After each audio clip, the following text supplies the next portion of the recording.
All right, hello everyone. Welcome to the City of LA Department of Rec and Parks Needs Assessment. We're going to begin in a few minutes. We're just going to let some folks join the meeting.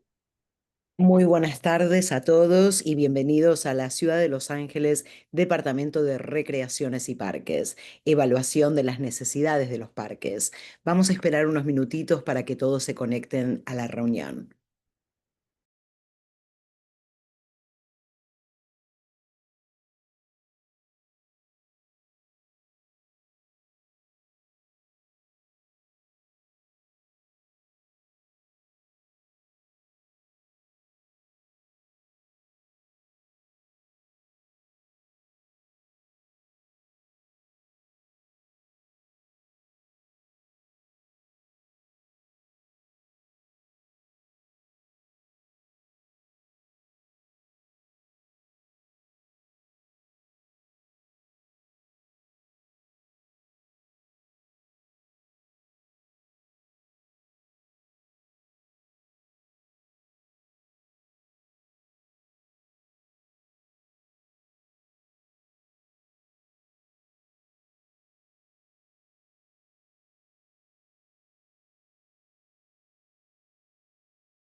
Hey everyone, for those who are just joining us, we are going to give it maybe another minute or two before we begin. Hola a todos, para los que se acaban de conectar, vamos a esperar 1 a 2 minutitos más para comenzar.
All right, hello everyone. We are going to begin the City of LA Department of Parks and Recs Parks Needs Assessment meeting. Before we dive in, I'm going to have Jackie, our Spanish interpreter, just give a quick announcement.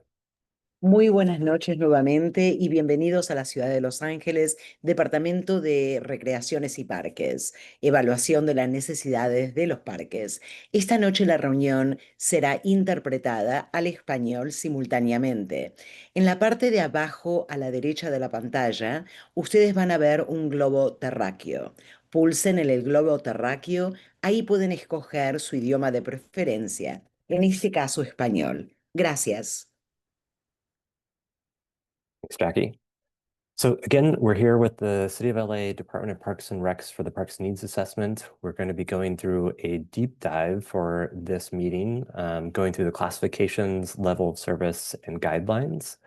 And just wanted to go through some quick housekeeping tips before we begin. So we will have a Q&A at the end of the presentation. So if you want to ask a question or if you want to provide a comment, please submit those using the Zoom Q&A function at the bottom of your screen. If you don't see the Zoom Q&A function or you are dialing in, you can also text us at 213-290-0277. Again, that number is 213-290-0277. And with that, we're going to begin the presentation, and I'm going to hand it off to Jessica Hinson, who's a landscape architect and planner and lead for the project. Good evening, everyone. Thank you so much for joining us this evening on one of our deep dive sessions. We're really excited to have you here. I'm a landscape architect, as Isaiah said, leading the overall project. And tonight, my colleagues, Andrew, Max, and Melanie are going to help us really dive deep into some aspects of the park's needs assessment. In a minute, I'll help explain for anybody that was hoping for a more general where they could find some of that information. The park's needs assessment was begun by the City of Los Angeles Council and the Board of Rec and Park Commissioners to update our needs assessment. The last one was done in 2009, so we're definitely due for an update, and we're really excited to have all of the community involvement that we've had this year to update this because community needs are really foundational to this plan. We've been in a 4-step process, as you can see on your screen, going through different evaluation of those needs, and we've made it to the draft park needs assessment. The draft came out last week, and we'll tell you tonight how you can review it in full, either online or in a PDF format. And we're really looking forward to finalizing the P&A by the end of this year. So please, it's not too late to engage because your voice matters. As I mentioned, we've had over 70 engagement opportunities this year, plus a lot of analog and digital ways to communicate. And we've posted the full draft P&A that brings together the feedback of communities for people to review on the website. The comment period is now active. So from September 1st through October 15th, we are taking comments on the park's needs assessment, and you can check that out on the website at needs.parks.lacity.gov.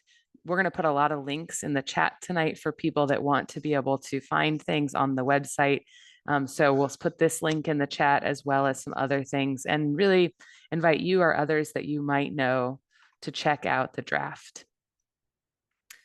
You can also check it out on your mobile device or check out a specific park in the system. So this is an example of what we call the Find Your Park feature.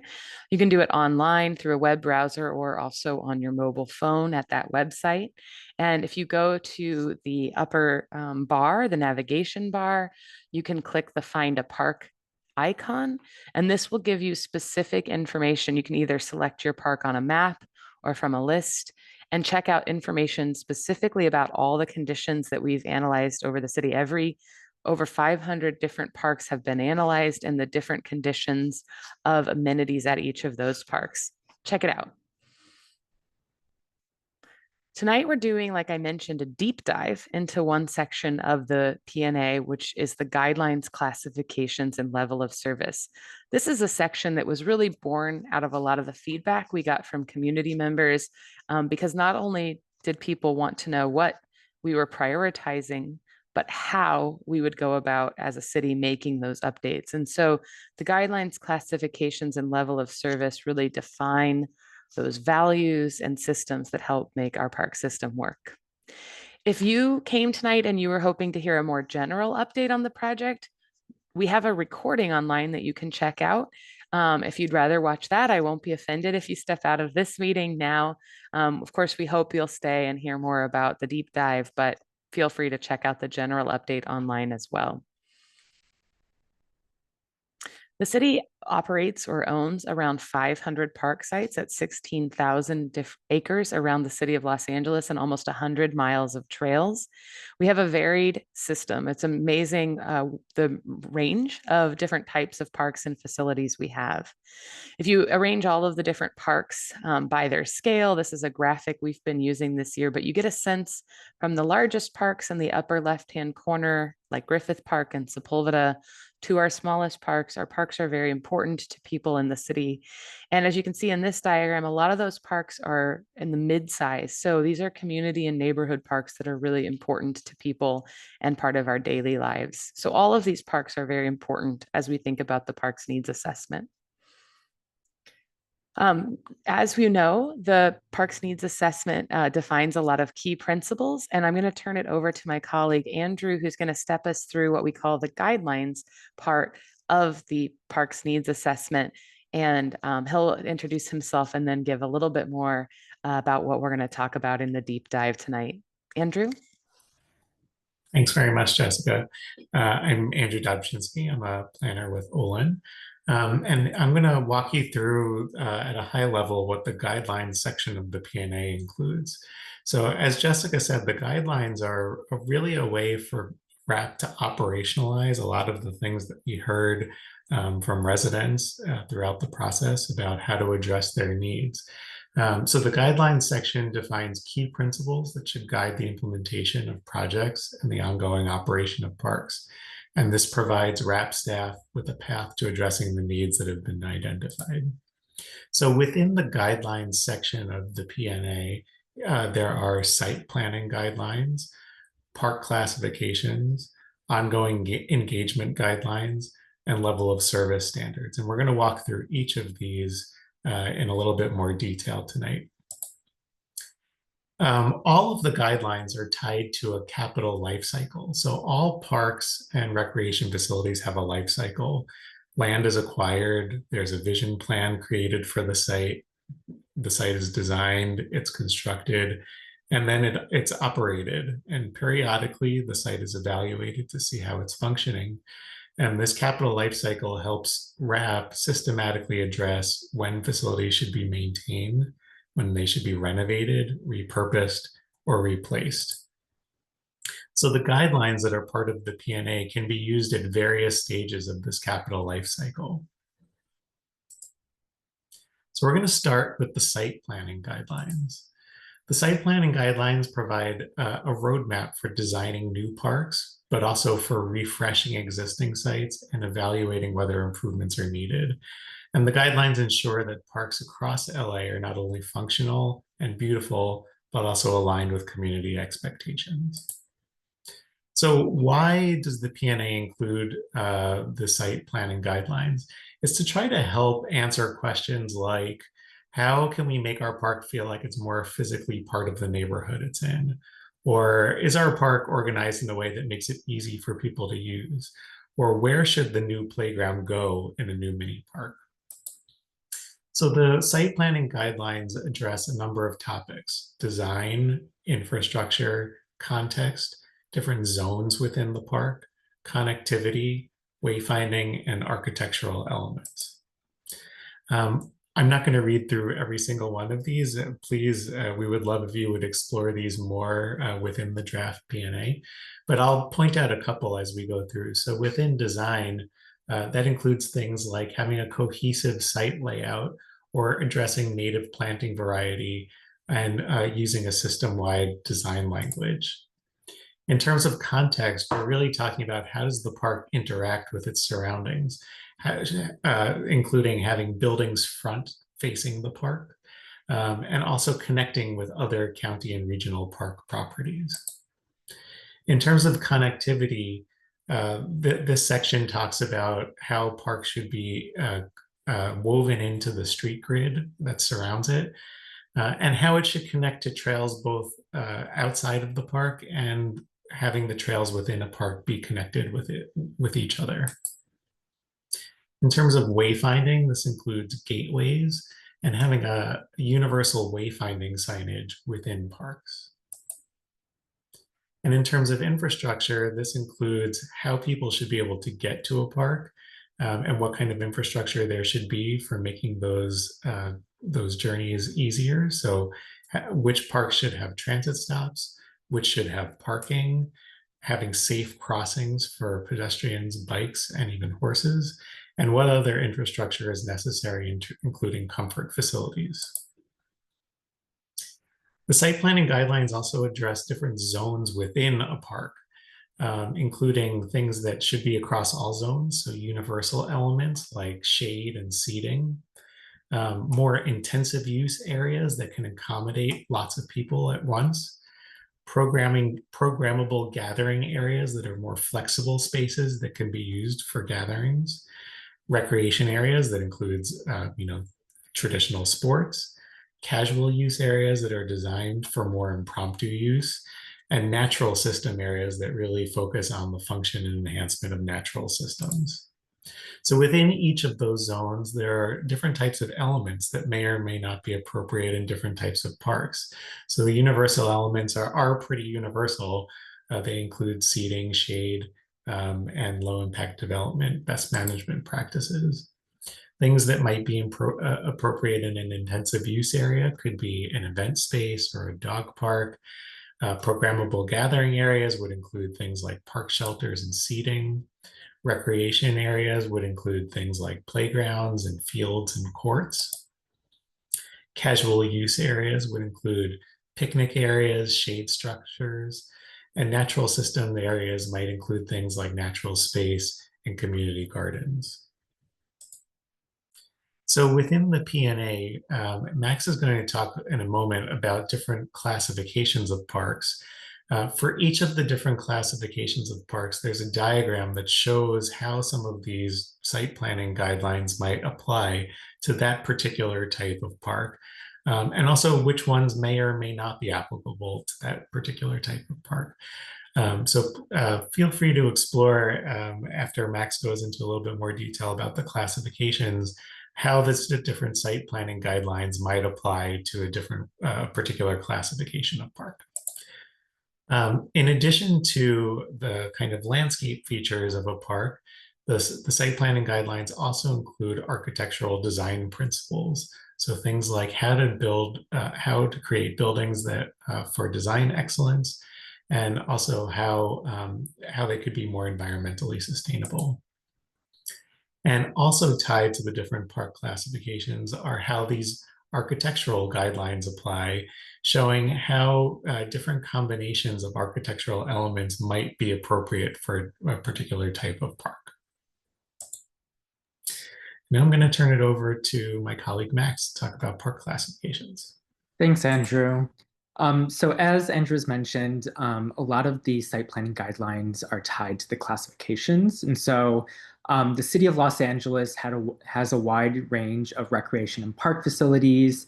They're different sizes, they have different uses.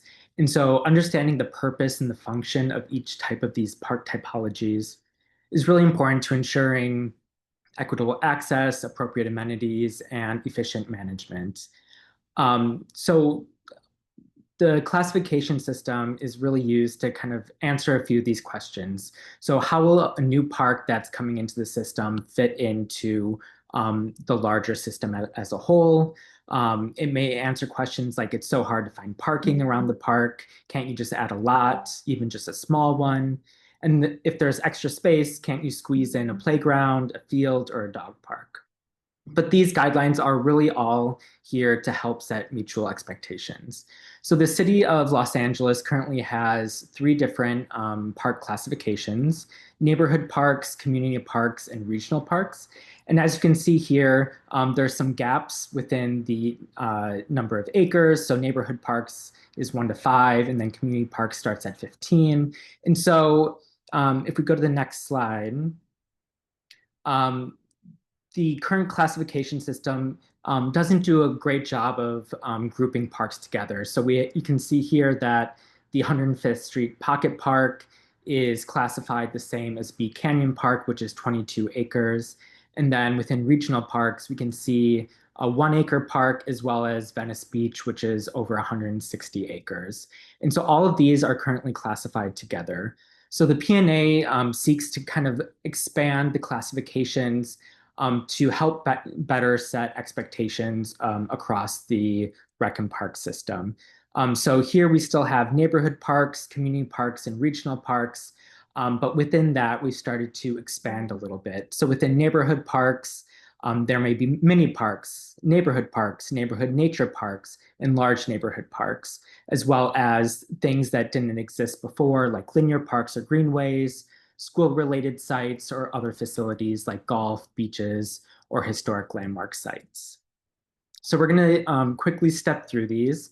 But when you go to the website or you're looking through the park needs assessment, within each classification, you'll see a general description, an example of that park, the typical size range, the typical length of visit or time people may spend within that park, how people are accessing it, the list of appropriate amenities, and the applicable site planning guidelines. And again, these are all really here to help set mutual expectations. So within the first category, the neighborhood parks, we see kind of 4 different subcategories here. We have the smallest parks within the system, mini parks. We have neighborhood parks, which are typically 1 to 3 acres in size. We have larger neighborhood parks. And then finally, we have a neighborhood nature park. And so these nature parks, which you'll be seeing throughout the different classifications, really came from a lot of the engagement that we heard, that there's kind of a need for just kind of general open space that isn't overly programmed, and people just want to go and be within nature. Within community parks, we have we have large community parks. This might be like MacArthur Park. And then here we also have a community nature park, which is larger in size, 10 to 40 acres. Within the regional park classification, we have a typical regional park like Lincoln Park, as well as a regional nature park like the White Point Park Nature Preserve. Within this new category of linear parks and greenways, we have a greenway, which includes trails like the LA River Trail. We have linear parks like Bondi Canyon Park, as well as canyon parks, which are typically larger in size and more natural, like Temescale Canyon Park. We have school-related sites. So these parks are either adjacent to or on school land. And so obviously these parks have a very different kind of relationship than other parks within RAP system. And so we really wanted to create guidelines that related to kind of that unique adjacency. So we have community school parks, and then we do have a few school pools like Venice High School Pool. And then we have this other category, which includes some of the more unique features within RAP system. So historic landmark sites, like Little Landers Park. We have obviously the beaches like Will Rogers State Park and Venice Beach. There are a few mountain camps for children and youth like Camp Sealy. We have single purpose sites, which are really just kind of singular buildings, and there's really not much open space around those buildings. And then we do have golf courses. So thinking that all of these need kind of a unique approach. And so here again is a summary of the different proposed classifications within the park needs assessment. So if we revisit this slide, so previously all of the parks at the top were neighborhood parks. And then within this reclassification we're thinking of, you can see that the 105th Street Pocket Park is a mini park, and then B Canyon Park becomes a canyon park. So really how these parks start to kind of differentiate and really start as a way that we can start applying these guidelines to these park classifications. And then within the P&A and on the website, you'll be able to see these example pages. On the left-hand side is the general description of a mini park, the typical size, length of visit, and typical access. And then on the right-hand side is some of the elements that Andrew just presented, the site planning guidelines, and how those start to translate to a mini park or any of the other park classifications. So we're going to try and do a little website demonstration, and we can just quickly go through and see what this looks like within the website. Are you all seeing my screen? Yes. So here we have the park classifications page. You can find this by going to the guidelines on the home banner and then going down to park classifications. This page has the existing classifications, neighborhood, community, and regional parks. And then if you scroll a little further down, we can see the proposed classifications. So there are a few different ways to look at the classifications. You can either access it by clicking on, if you know which classification you're interested in, you could click on the classification and it'll take you to that page. You can also look by going and finding your park on the park pixels. So say we're interested in looking at Moon Canyon Park. So this is the park that is maybe closest to you. You can see its classification within the park needs assessment, so neighborhood nature park. You could click on that, and this will take you to the neighborhood nature park classification page. So here you're seeing the general description, its typical size, length of visit, and typical access, the typical park here, and then the site planning guidelines that apply to this park classification. So you can see the typical elements within this, the zones, so casual use areas and natural systems. And then if you scroll a little further down, you can see the guidelines for nature parks. And so here, this map is interactive, so you can click around and see different site planning guidelines, different zones. You can even click on it and learn more about natural systems. And this will take you to a page which goes more into depth into the natural system zone. And then it also shows which classifications it applies to. And so here we can see all of this. And then if you scroll a little further down, we see the architectural elements and the sample outcomes of the architectural recipes. And so a few examples of what this may look like in a neighborhood nature park. And then finally at the bottom, you can view all the neighborhood nature parks within the system, or you can sort by region to see which parks are within your region. And just for an example, this was a neighborhood nature park, so you can see kind of this typical park. And if we go to Lincoln Park, which is a regional park, we can see that its site planning guidelines are different than a neighborhood nature park. So this is a larger park, and we can see the typical guidelines for a regional park. And so again, these diagrams are just suggestive of what a regional park may look like within the system and isn't tied to any one park.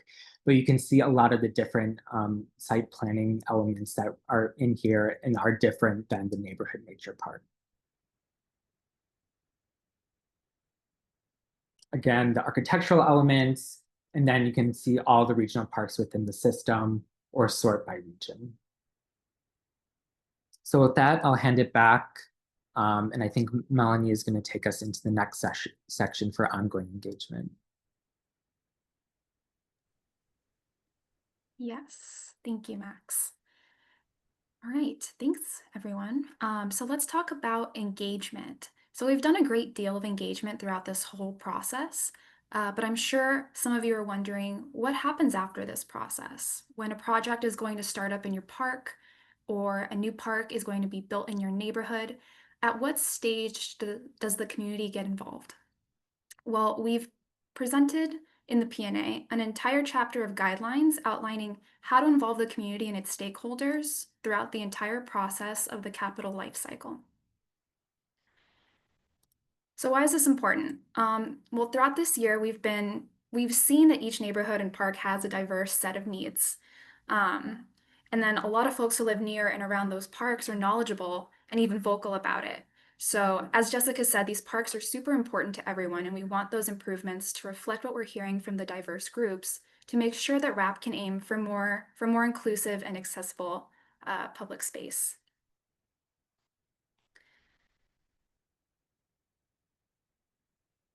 So we've seen that an equity-driven, community-led approach leads to those equitable and accessible spaces, which LA is statistically very much trailing behind in its peer cities. It also fosters a sense of communal ownership, which in turn leads to community leaders stepping up to roles like championing community issues during park planning. And overall, just hearing from folks in marginalized groups that may not be the loudest voice in the room, but still deserve equitable park space to feel safe and supported. So that's why engagement needs to occur on an ongoing basis throughout the life cycle of and the pre-planning. Sorry, can we go to the next slide? No, sorry, this is the correct slide. Throughout the life cycle of the capital improvement projects, like Max was talking about, from pre-planning to identifying the types of engagement to implementation where communities evaluate the construction process or have community planting days. But there's also long-term stewardship, right? When the engagement burnout happens, which it might, folks can join friend of groups or ambassador programs or park arts for like a very focused kind of engagement that could affect several projects or parks at a time compared to a single project engagement. So in the P&A document, it goes into the roles and types of engagement within each of these categories more deeply, with the goal of this section to really serve as a reference to help community members understand how they can get involved. So tying back to the capital life cycle, this whole process, at every stage, there's always a way for the community to stay involved, whether that's staying informed during the acquisition and getting feedback on land available. There's workshops during the vision planning and design phases, and then at the end, evaluating what's currently there and asking if that park meets the standards that we're trying to achieve and that we've outlined in the site planning guidelines. So we've heard a lot of feedback throughout the entire process, not just in community meetings, but also in focused equity sessions where we talk to those marginalized groups, or pop-up events, or tribal listening sessions, all these different types of events. All these comments kind of get recorded very diligently, I might add, by all of our team members. So some examples like accessibility should be a meaningful,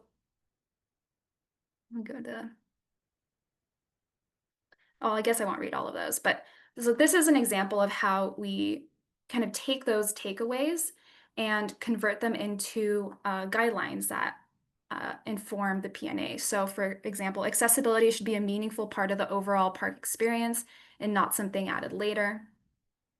That's a comment that we've heard across the board, is that accessibility benefits everybody. So we take that and then we create an action item. So meaningfully include community members with disabilities in park planning processes and accessibility upgrades. And then we create a more text-heavy guideline that kind of outlines how this can be done and incorporate it into the guidelines, such as the site planning or into the text of engagement.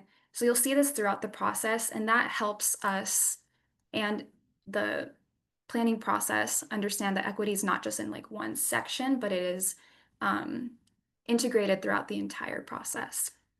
We'll go to another example here. Parks need to accommodate all age groups, and youth inclusion in park planning is essential. Again, this kind of takes a lot of different comments that we've heard and creates this big key takeaway. And then the action item would be involve youth and young adults in the planning process through school visits and teen focused activities. And so then we create another guideline that would serve into the programming section or something similarly to incorporate all of those comments. And so you'll see that we've incorporated all of these throughout the process. So all of your comments have been heard and acted upon. So I think we're going to go to the next section, which is levels of service, where you can see where we looked at the peer cities. So I'll let Andrew take over. Thanks, Melanie. So we've discussed site planning guidelines, park classifications, and ongoing engagement guidelines, and level of service is the last of the 4 sections in the guidelines section of the P&A. So level of service standards help guide decisions about how many recreational amenities are needed to serve LA's diverse and growing population. Part of the process of developing level of service standards included looking at how LA compares to some of its peer cities. So we took a look at San Diego, San Francisco, Dallas, Chicago, New York City, and Washington, D.C.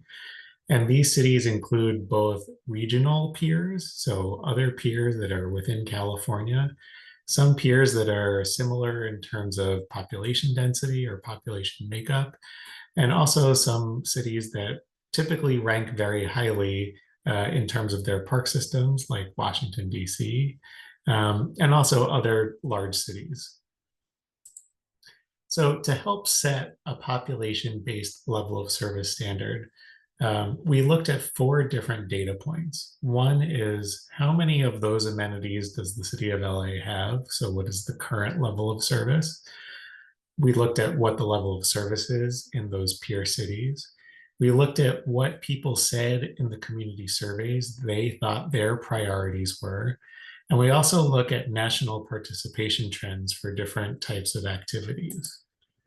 So to give an example, looking at diamond fields, so baseball and softball, currently the city of LA has 300 diamond fields. Usually the level of service is presented as a number of that facility per population. So in the case of diamond fields, it's per 10,000 residents. So 300 diamond fields for all of the city of LA turns into 0.8 per 10,000 diamond fields.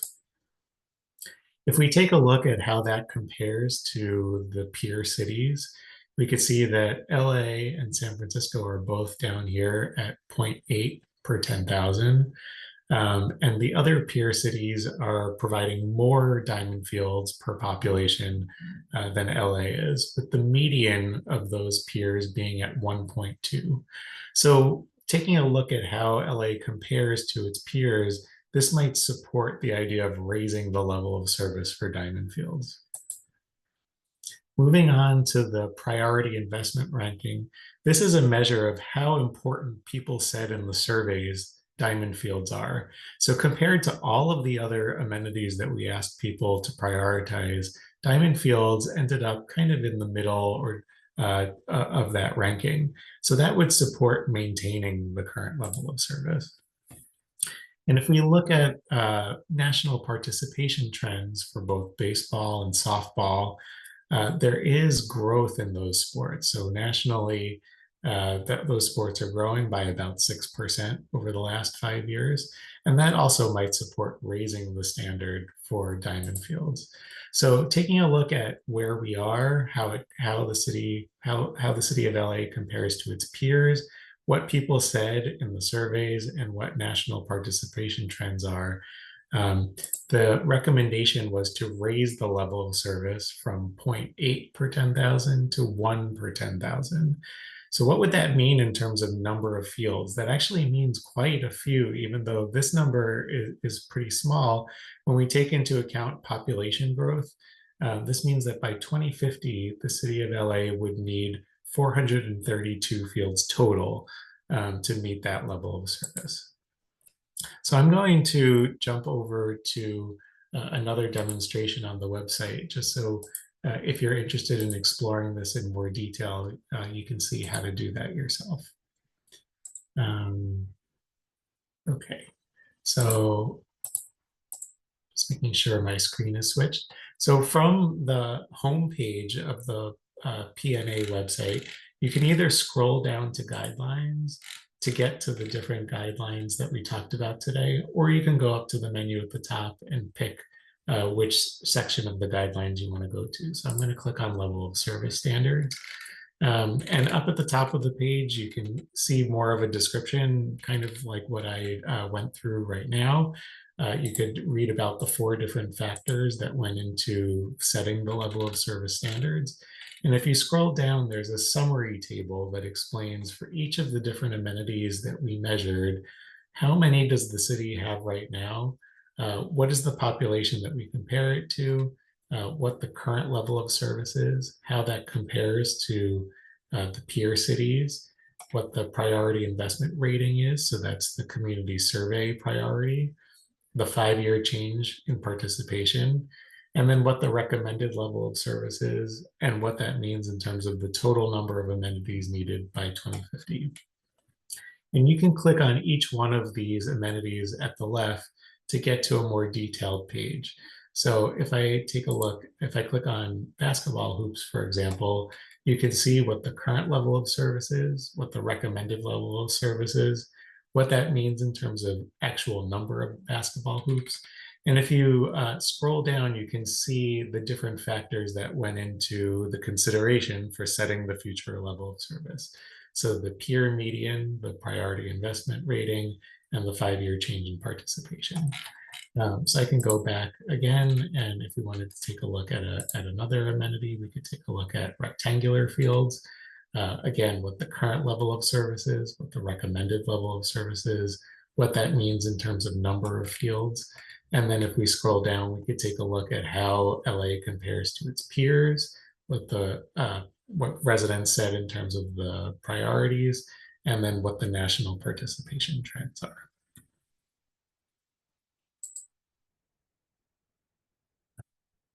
Sorry, I'm just going to switch back to the slides. And I'm going to pass it back to Jessica to wrap up. Thanks, Andrew. Thanks, everyone. Just give you a couple of thoughts on next steps, and then we'll take some Q&A on these topics. So we've been doing these deep dives. We still have one more deep dive next Thursday, the site prioritization. That'll start at 6 o'clock, also virtual if you'd like to join. If you can't join it in real time, just like tonight, we'll be recording that meeting so you could watch it after the fact. If you'd like to see some of the Parks Needs team out in the world, we have some pop-ups that are coming up. You can see us at Ciclavia, the Senior Center Fiesta Party at North Hollywood, and the Congress of Neighborhoods exhibitor fair coming up. We'll also be doing some other pop-ups at parks and other places around this fall, and some great listening sessions with the DPH Youth Advisory Council, as well as we've been able to have some great conversations with the Native American Indian Commission, and other groups as well. Our steering committee still has a couple of meetings, and like I mentioned earlier, a lot of parks advocates are helping to shape and form and follow this process. Tonight we got a deep dive from Andrew and Max into some of the website components, and I hope you'll be able to explore those. We can answer questions for a bit right now in real time that folks have, and just want to say I really appreciate everyone coming out and taking in some of this detailed information.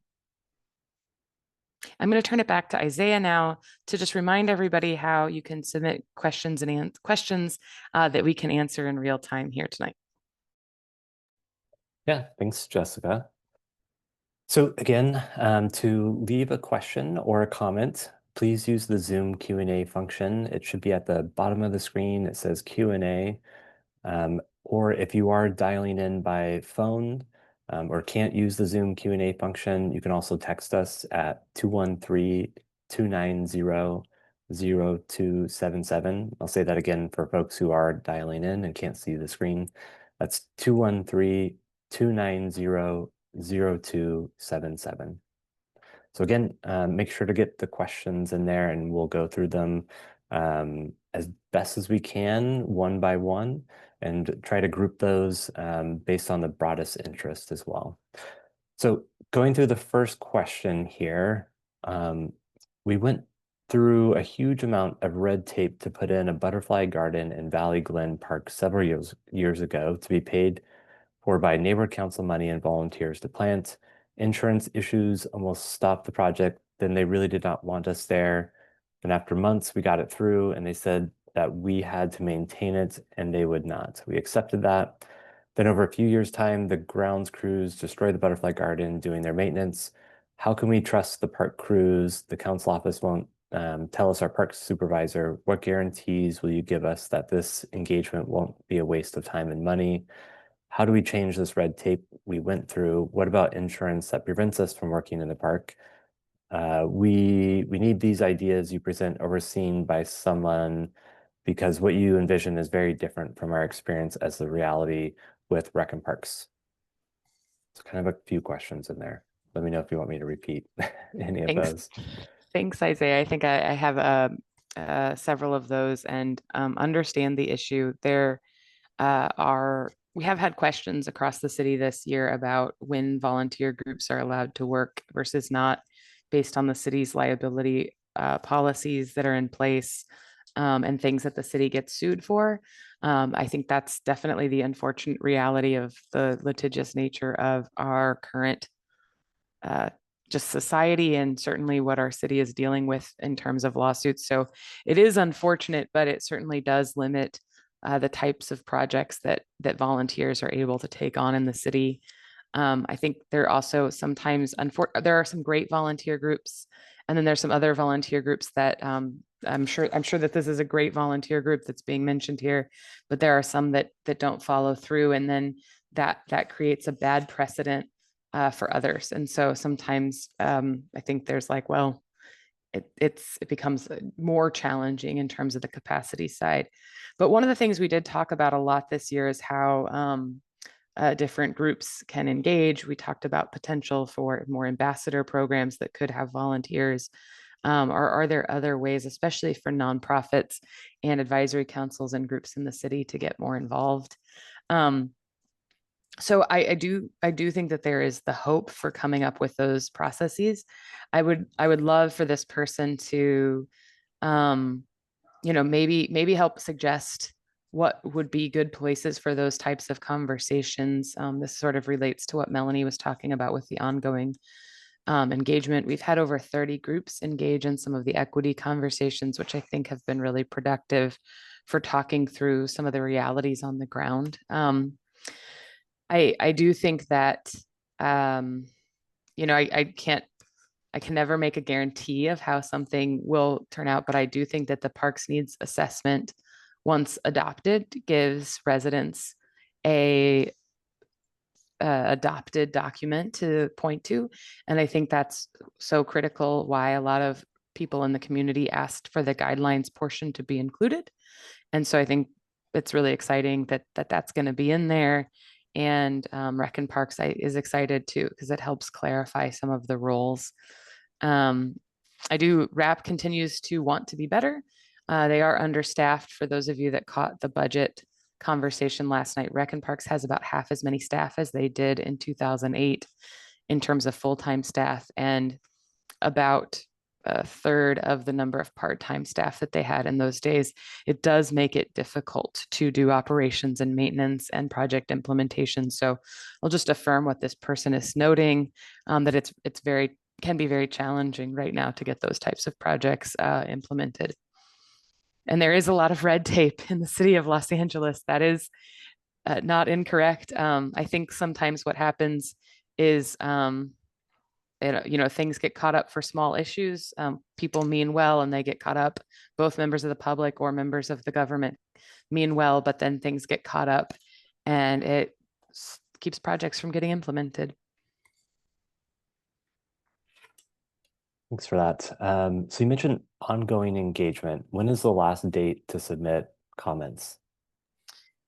Great. The last date for comments on the draft is October 15th. And we'll take comments all the way up to there. I don't think we're going to exclude a comment letter that comes in the morning of October 16th, but certainly on the 15th, morning of the 16th, we'd like to have all of those. You can submit a comment online. Maybe in a minute, Andrew, you could share your screen and show how to do that, because I think that's been a question that some folks have had in prior meetings. And you can submit a comment online. You can call, you can email, you can send a letter.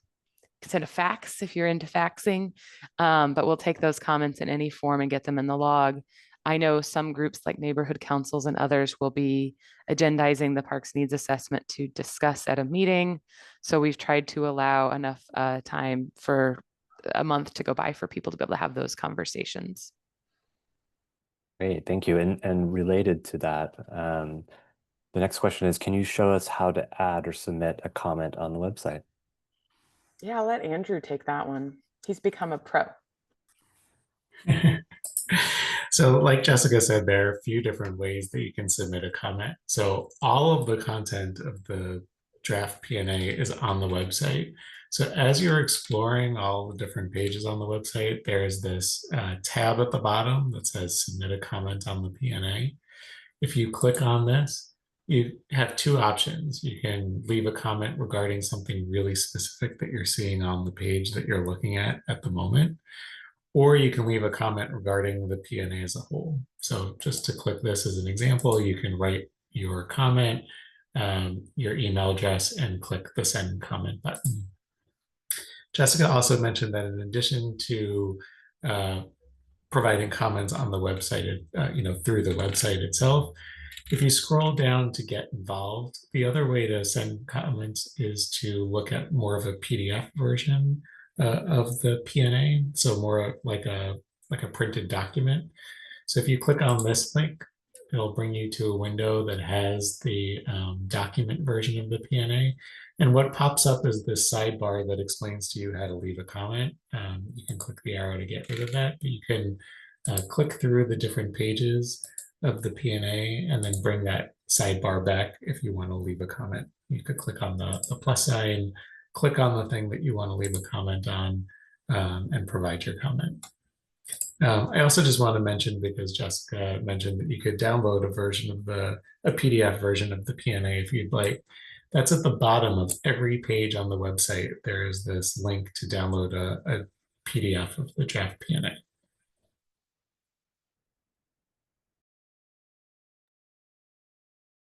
Great, thanks, Andrew. Okay, the next one that we have is more of a comment than a question, but the butterfly garden experience is quite similar to our experience with Rec and Park in Venice. Landscape crews destroy plantings by overcutting and not watering when needed. Your work and presentations are excellent. As they said, the reality we've experienced is unfortunately not. Yeah, that makes sense and that tracks. And appreciate that comment. One of the things that has come up this year is that Rec and Parks needs more people that know horticulture and ecology more directly. And so one of the sections of the Parks Needs Assessment is geared at building out that capacity, and that is something that RAP has noted. Yeah, it's a great point. Great, thank you. The next question is, where does a comment letter get sent? Is there an email address? There is an email address, and we will drop that into the chat. You can email it to, I don't want to quote it because I'm going to quote it wrong. Here it is, LA City Park Needs at theolinstudio.com, and that will get it into the Rec and Park system and the whole team's inboxes. Great, thank you for that. So that is, it looks like, the last question that we have. So if anybody has a pressing question, please be sure to submit that into the Q&A function, or you can text us that.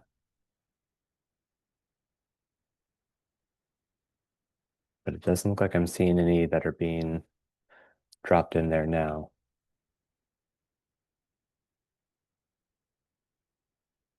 Great. Well, as we start to wind down, or maybe there will be one or two more, but I will just give a couple of quick plugs. We will be continuing to do the deep dives. Like I said, you can do the one on prioritization next week or come out to one of the community events. We would really appreciate that. Looks like we had one question that just came in. Sure. So last night you provided a link to the budget for the new Venice playground. Can you pull it up and explain it? Good question. Max, do you happen to have that link handy? I'm not sure that I can perfectly explain it, but You want me to share my screen? yeah, could you do that?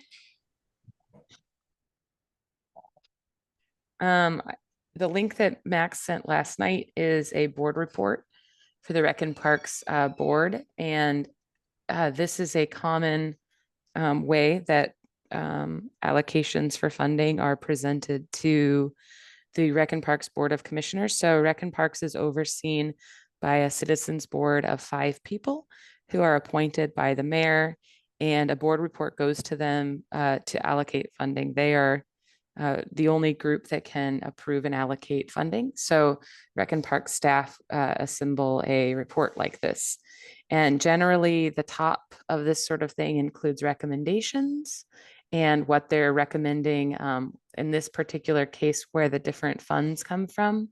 So the Quimby funds that are here are developer funds that have been paid, and they're saying where all of those are going to come from. And then suggesting, what the authorizations would be. So in this case, they were authorizing the money, allocating it, and authorizing Rec and Park staff to move forward with that. Of course, the summary here describes the project and the scope of work. And then it goes down into detail about where each of the different funding sources will be coming from, what account number. Each of those are linked to case files across the city.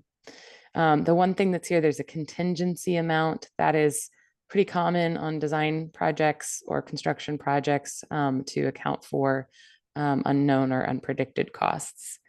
And that's about the level of detail that I know on this board report, just at the high level. But that's a pretty standard way that these are put together. If you have detailed questions about what some of the different numbers are, you can always email the RAP board commissioners and ask for clarifications on things that go to the Rec and Parks board. Related to this, before we go off the screen, does it explain what costs are being spent on? This particular board report, I didn't see that detail in it. I don't know that detail.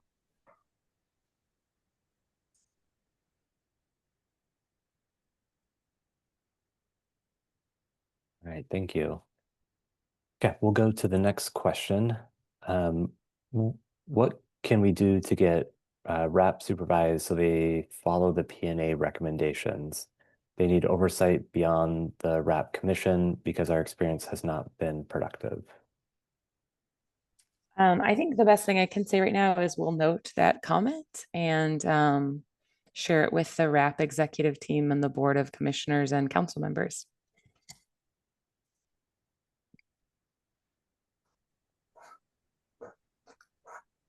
All right, thank you. All right, we got one more that's mostly just a comment.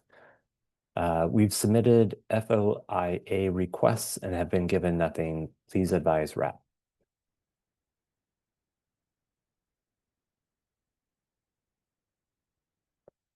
So again, mostly a comment on that one. Thanks, Isaiah. I think there's a theme in a couple of those, and I understand it. Okay, well, I think that's all the questions that we've gotten so far. Great. Well, just again, really appreciate everyone joining tonight, and hope that you'll continue to follow the Parks Needs Assessment and the overall, system developments. I will say there, was a needs assessment done in the 90s and one done in 2009. And while sometimes we don't see all of our direct work in our own individual parks, there is a tremendous amount of things happening around the city every day, every year. And so we continue to try to improve the tools to steward the resources that we have and to generate other resources in the future. With that, we'll wrap up for tonight. Thank you all so much for joining, and have a lovely evening. Thank you all.